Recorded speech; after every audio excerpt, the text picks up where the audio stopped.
김경래 최강시사 2부 문을 열었습니다. 주말에 전 이 소식 듣고 좀 놀랐어요. 여야 5당이 선거제 관련해가지고 일단 극적인 합의를 했죠. 물론 앞으로 어떻게 될지는 솔직히 잘 모르겠습니다. 왜냐하면은 합의된 이후에 여러 가지 또 다른 말들이 나오고 있어요.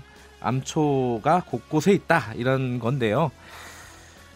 이 합의의 당사자 중에 한 당이죠. 그리고 이 선거제 관련해서 가장 적극적인 목소리를 냈던 당 중에 또 하나고요. 바른미래당 김관영 원내대표 연결해 보겠습니다. 안녕하세요. 네, 안녕하세요. 김관영입니다. 저 말씀드렸지만 토요일 날 합의를 했다는 소식을 듣고 조금 의아하긴 했어요. 왜냐면은 금요일 날만 해도 여기 최강시사에서도 이제 그 자유한국당하고 더불어민주당 의원분들이 토론을 했거든요. 제가 토론을 들으면서 야, 이거 합의 안 되겠구나. 선거제 관련해서. 그렇게 생각을 했는데 어떻게 이렇게 된 거예요? 그게 정치죠, 뭐. 불가능한 것을 구체적으로 가능하게 만드는 것이 또 정치이기도 하죠. 그 마쿠에서 어떤 일들이 있었는지 많이 궁금할 것 같아요. 조금만 좀 소개해 주시죠. 손낙규 대표께서 이제 연세가 73세 되셔서 단식을 하고 계시기 때문에 굉장히 절박감이 있었고요. 또 이번이 아니면 30년 동안 계속된 이 선거제도 바꾸는 기회는 이제 없어질 것이다. 라고 하는 그 절박감을 가지고 계속 했는데, 뭐 야 3당 원내대표들을 이제 제가 야 3당 소위 그 민평당 정의당을 대표해서 교섭단체는 뭐 바른미래당 하나였기 때문에 뭐 제가 이제 이 3당을 대표해서 민주당과 한국당의 원내대표들을 수시로 계속 만났고 또 문희상 국회의장님을 계속 찾아뵈면서 청와대하고도 좀 소통을 해주셔서 대통령의 메시지를 좀 전달을 해주실 것을 부탁을 드렸고 나경원 대표 특히 원내대표가 새로 되신 이후에 어쨌든지 나 대표께서 결단을 해야지만 이 문제가 해결이 될 것이기 때문에 계속 만나서 설득하고 이렇게 했습니다. 근데 나경원 대표는 이제 당선되고 나서 원내대표예요. 당선이 되고 나서 이제 기자들하고 인터뷰를 한 걸 보면은 연동형에 대해서 부정적이다. 일단 기본적으로. 그리고 정수 늘리는 거에 대해서도 뭐 가능성이 좀 희박하지 않느냐. 이런 취지의 말을 여러 번 했어요. 저희랑 인터뷰할 때도 했고요. 근데 좀 약간 느낌이 급선회했다 이런 느낌인데 일단 기본적으로 연동형은 논의해보자는 거잖아요. 여기까지 오기가 쉽지 않았을 것 같아요. 어떻습니까? 나경원 대표 같은 경우는. 쉽지는 않은 상황인데요.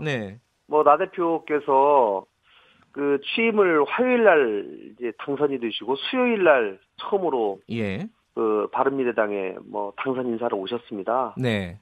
그래서 제가 그 자리에서 이 눈앞에 있는 정치적 이익보다는 대한민국의 정치 발전과 미래를 위해서 좀 결단을 해주시라 이렇게 이제 말씀을 드렸고 그런 대의적인 설득이 좀 먹히지 않았나 싶습니다. 저는 연동형 비례대표제가 결국은 시대적 요구사항이다.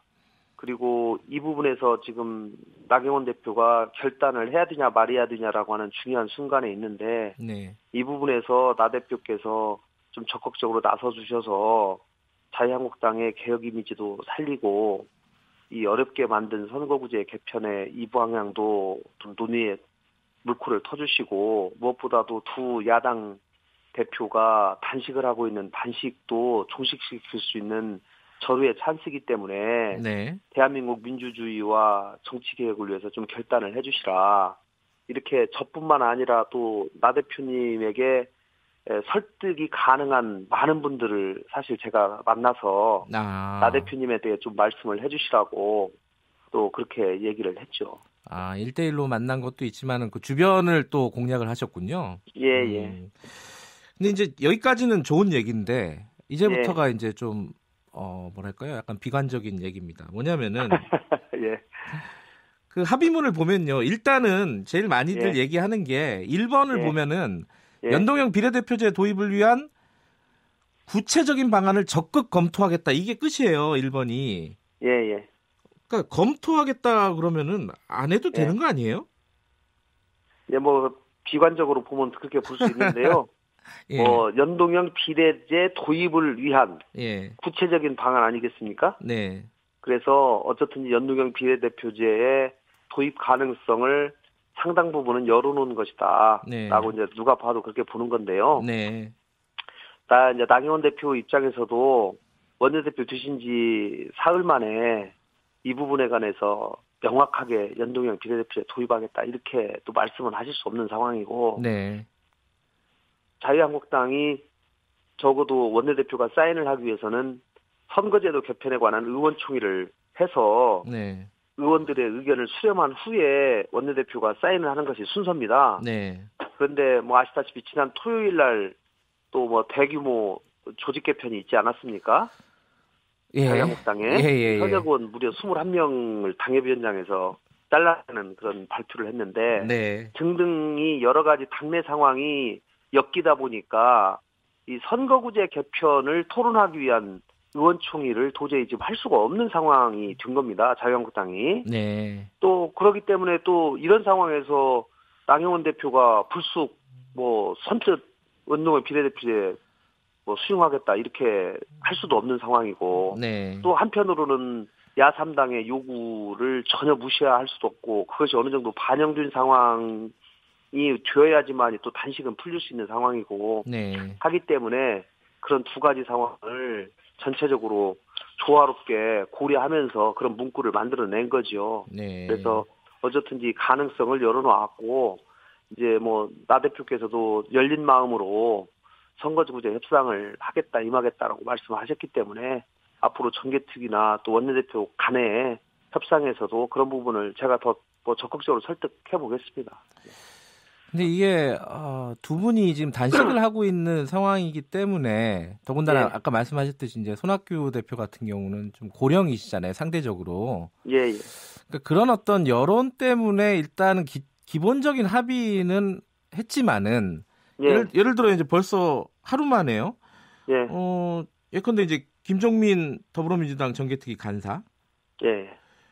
이거 12월 동안에 어떤 안을 만드는 거 이게 심상정 대표의 목표잖아요, 지금. 심상정 위원장의 목표인데 정개특위 위원장의 목표인데 이게 불가능하다. 이렇게 지금 딱 잘라서 얘기를 했고요.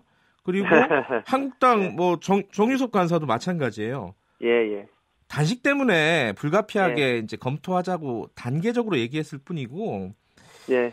그 자유한국당의 입장은 되게 명확하거든요. 이 야3당이 그러니까 더불어민주당 저희 바른미래당을 비롯한 야3당의 어떤 그 선거제도 개혁 요구는 밥그릇 싸움이다. 이게 자유한국당의 기본적인 입장이란 말이죠.